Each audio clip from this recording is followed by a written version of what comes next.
За сайн байцгаана уу. Энэ удаагийн хичээлээр CRM систем дээр худалдаа авалтын менежерийн боловсруулсан үнийн судалгааг чанарын хяналтын ажилтныг хэрхэн хянаж баталгаажуулах талаар авч үзье.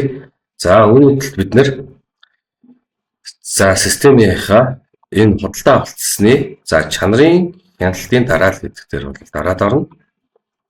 За энэ дээр дарж ороод сандрын хийсэн үнийн судалгаа бай. За энэ дээр ингээд дарж орно. За ингээд үнийн саналын харьцуулалтыг бол одоо ингээд харчиж болж байна. За энэ дээрс болохоор энэ хэсэгт нийтлүүлэгчдийн санал болгосон үн барааны мэдээлэл болон хавсаргасан материалыг бол шалгана. За шаардлагатай тохиолдолд нэмэлт талбар болон саналыг харах боломжтой. За энэ дээр бол ингээд одоо үнийн судалгаа бүх хэмжээний харьцуулалтаа хийгээд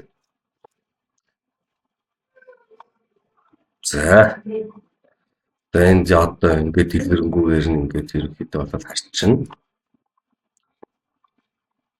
За ингээд харьцуулсан болон судалгаагаа хийгээд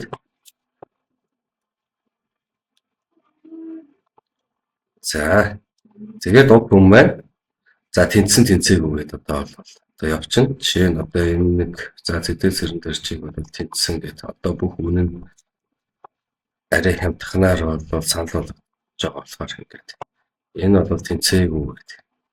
Ингээд сонгоод өгнө. Жишээ. Тэгээд энэ доор бол үнийн үнэлгээ тэнцсэн нөхцөлтэй тэнцээгүй. Энэ болохоор одоо бүх одоо энэ чинь дүгнэлтээ бичээд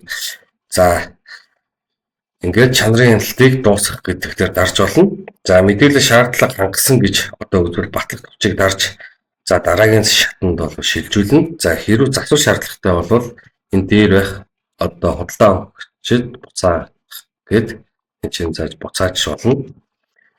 Ингээд чанарын хяналт одоо батлагдсан болвол ингээд чанарын хяналт амжилттай дуслаа.